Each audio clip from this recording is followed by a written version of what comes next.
നമുക്ക് ഒരു സ്കില്ലും നമ്മുടെ കുട്ടികൾ 10 പ്ലസ് 2 കഴിയും ഇല്ല. സ്കില്ലായിട്ട് പഠിപ്പിച്ചുകൊണ്ടിരുന്ന പോളിടെക്നിക്കുകളോ IT-കളിലൊന്നും ഇപ്പോൾ ഒരാളും പോയി ജോയിൻ ചെയ്യുന്നുമില്ല. അവിടെയൊക്കെ സീറ്റ് മിച്ചമാണ് ഇപ്പോൾ. കാര്യം നമ്മൾ സ്കില്ലിലല്ല നോക്കുന്നത്. നമ്മളുടെ എല്ലാവരുടെയും ഡ്രീം ഔട്ട്സൈഡ് ഇന്ത്യയാണ്. ഇപ്പം അവിടെയും പ്രശ്നങ്ങളായി തുടങ്ങി. അപ്പം നമ്മുടെ കുട്ടികൾ ഇനി എന്ത് ചെയ്യുമെന്നുള്ളത് വലിയൊരു ചോദ്യമാണ്. കേരളത്തിലേക്ക് തിരിച്ച് വരുന്ന കുട്ടികളെ നമ്മൾ എങ്ങനെ ഇനി ഇവിടെ അവരെ എങ്ങനെ വരുമാനം കിട്ടുന്നവരാക്കി മാറ്റും എന്നുള്ളതൊരു വലിയ പ്രശ്നമാണ്. അതെ, കാര്യം അവരവിടെ പോകുമ്പോഴത്തേക്ക് അവർ കഫേ ജോലി ചെയ്യുന്നു, അല്ലെങ്കിൽ അവർക്ക് മൾട്ടിപ്പിൾ ആയിട്ടുള്ള കാര്യങ്ങൾ ചെയ്യാം. അവർ പാർട്ട് ടൈം കെയർ ഹോംസിലൊക്കെ ചെയ്യുമായിരുന്നു. അവർക്കത് മറ്റൊരു രാജ്യമായതുകൊണ്ട് അവർക്കത് വലിയ പ്രശ്നവുമായിരുന്നില്ല. അതെ. ഇപ്പം ഞാൻ റീസെൻ്റ്ലി ഇപ്പം നമ്മുടെ ഒരു സ്കൂളിൽ ഒരു പാർട്ട് ടൈം ഒരു സ്വീപ്പറിനെ വേണം. അപ്പം അതിൻ്റെ ക്വാളിഫിക്കേഷൻ എന്ന് പറഞ്ഞാൽ 10ാം ക്ലാസ് പാസ്സാകരുത്. പക്ഷെ ഡിഗ്രി ഉള്ളവർ വന്നാൽ അവർ പറയുന്നത് അയ്യോ ഞങ്ങൾക്ക് തൂക്കാൻ പറ്റില്ല, തൂക്കാനും ഒക്കെ മടിയാ. അത് അവരെ കുറ്റം പറഞ്ഞിട്ട് കാര്യമില്ല. അത് അവർ ചിലപ്പോൾ പഠിച്ചത് കൊണ്ടൊക്കെ തോന്നുന്നതായിരിക്കാം.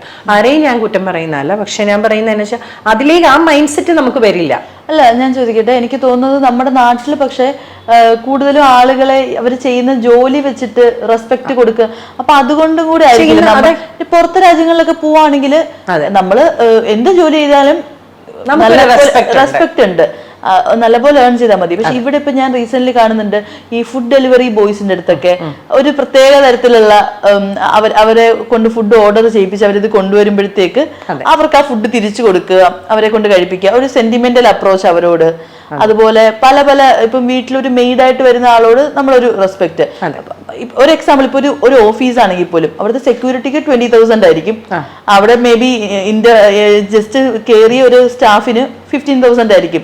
പക്ഷെ ഈ 15,000 വാങ്ങുന്ന ആൾക്ക് ഭയങ്കരമായിട്ടുള്ള കമ്പാരിറ്റീവ്ലി പ്രിവിലേജസ് ആൻഡ് റെസ്പെക്ട് കിട്ടും. സെക്യൂരിറ്റി അല്ലേ, ഏർണിംഗ് അല്ല നോക്കുന്നത്. അപ്പം ആ ഒരു സംഭവം കൂടിയല്ലേ നമ്മുടെ നാട്ടില്. അതുകൊണ്ടാണ് നമ്മൾ എന്ത് ജോലിയും ചെയ്യാം, അഭിമാനത്തോടു കൂടി എന്ത് ജോലിയും ചെയ്യാവുന്ന ഒരു സ്ഥിതി നമുക്കില്ല. കാര്യം നമ്മളെ ജോലി വെച്ച് കാറ്റഗറി ഉണ്ടാക്കിയിരിക്കുകയാണ്. അവർക്ക് ആ ജോലിയാണ്, ഇവർക്ക് ഈ ജോലി. മനുഷ്യത്വമുള്ള ഒരാളെ നമുക്ക് ആർക്കും തിരിച്ചറിയാൻ ചിലപ്പോൾ പറ്റിയെന്ന് വരില്ല, പക്ഷെ ജോലി കൊണ്ട് നമുക്ക് തിരിച്ചറിയാം. He's A doctor, he's an engineer.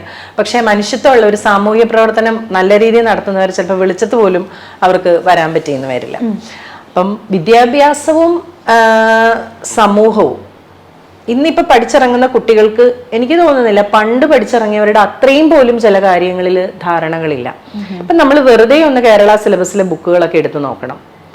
അവർ 6ലും 7ലും ഒക്കെ മലയാളം പുസ്തകം എടുത്തു നോക്കിക്കഴിഞ്ഞാൽ നമുക്കൊന്നും പരിചിതരായവരല്ല അതിലെ പല പാഠഭാഗങ്ങളും എഴുതിയവർ. അതുകൊണ്ട് തന്നെ അതിലൊന്നും പ്രത്യേകിച്ച് ഒരു വായനയ്ക്കുള്ള ഒന്ന് വായിച്ചു പോകാമെന്നുള്ളതല്ലാതെ അതിൽ നിന്നൊരു വ്യാകരണമോ അല്ലെങ്കിൽ അതിൽ നിന്നും ഒരു സാഹിത്യമോ പഠിക്കാൻ പറ്റാത്തൊരു സ്ഥിതിയുണ്ട്. ഇപ്പോൾ അങ്ങനെയാണ് ആക്കി വെച്ചിരിക്കുന്നത്. അത് എത്രത്തോളം കുട്ടികളിലെ, അതായത് കുട്ടികളെ ഇവരുദ്ദേശിക്കുന്ന ഒരു ക്രിയേറ്റിവിറ്റിയാണ്. ആ ക്രിയേറ്റിവിറ്റിയിലേക്ക് കുട്ടികൾ പോകണം എന്നുണ്ടെങ്കിൽ മിനിമം ഭാഷയെക്കുറിച്ച് എന്തെങ്കിലും അവർ അറിയണമല്ലോ.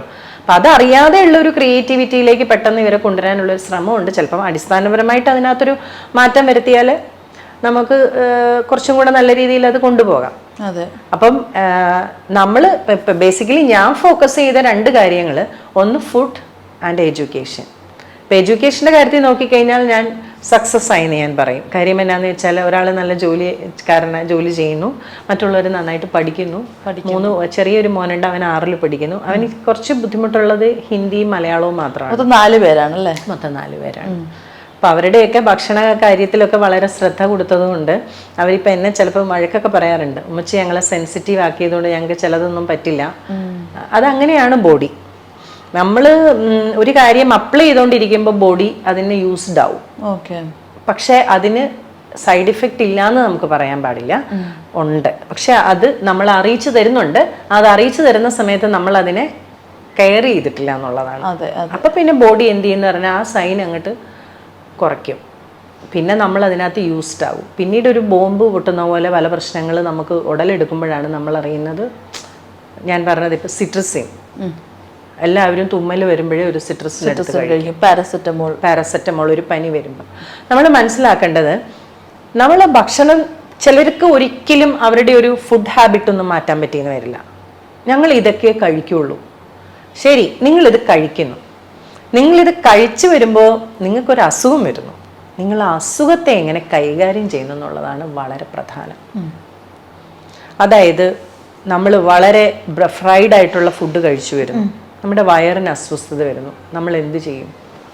നമ്മളൊരു അൻറ്റാസിഡ് കഴിക്കാൻ തുടങ്ങും, ഇല്ലെങ്കിൽ നമ്മളൊരു ഈനോ എടുത്ത്, ചിലർ അങ്ങനെയാണ് കഴിക്കും. അപ്പം അതല്ലെങ്കിൽ KFCയും ഇതുമെല്ലാം കഴിച്ചിട്ട് സ്പ്രൈറ്റ് അല്ലെങ്കിൽ കൊക്കോകോള എടുത്ത് കുടിക്കുന്നു. ഇത് നിങ്ങൾ എത്ര നാൾ ചെയ്യും? കാര്യം നിങ്ങൾക്ക് വാർണിംഗ് സൈൻ ഓൾറെഡി തരികയാണ്, നിങ്ങളുടെ വയറ് ശരിയല്ല. 75% of our health depends to gut. 75 എന്ന് പറയാൻ പറ്റില്ല, മോർ ദാൻ 80 എന്ന് വേണേൽ പറയാം. അപ്പോൾ അടിസ്ഥാനപരമായി നല്ല ഭക്ഷണം കൊണ്ട് മാത്രമേ ഒരു സമൂഹത്തെ വാർത്തെടുക്കാൻ പറ്റൂ എന്നുള്ളതിൽ തർക്കമില്ല. കാര്യം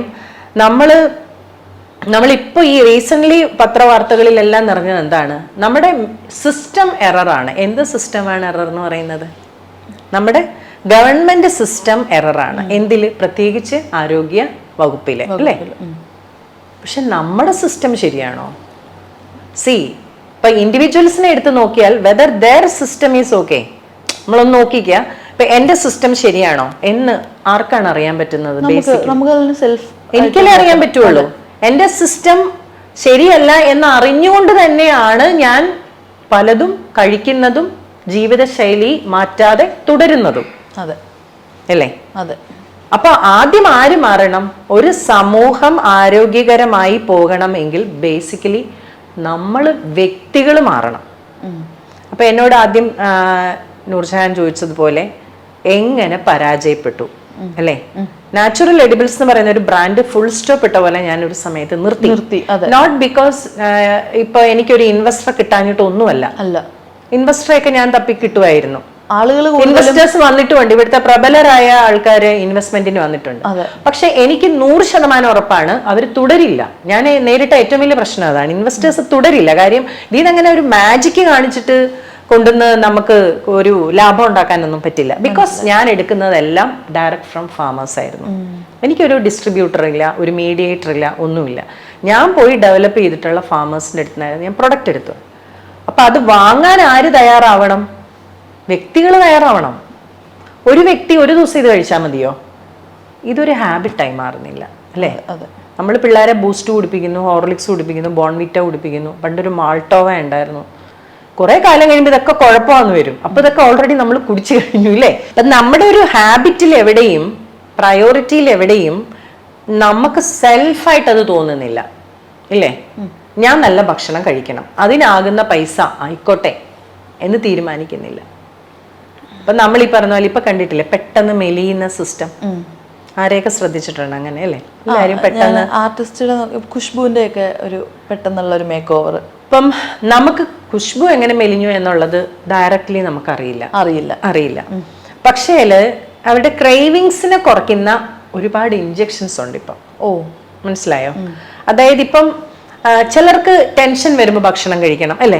ചിലര് പറഞ്ഞിട്ടുണ്ട്, ഞാൻ രാത്രി ടെൻഷൻ അടിച്ചപ്പോൾ ഞാൻ പെട്ടെന്ന് ഫ്രിഡ്ജ് തുറന്നു, സ്ട്രെസ് ഈറ്റിംഗ് പ്രശ്നമാണെന്നൊക്കെ പറയുന്നുണ്ട്.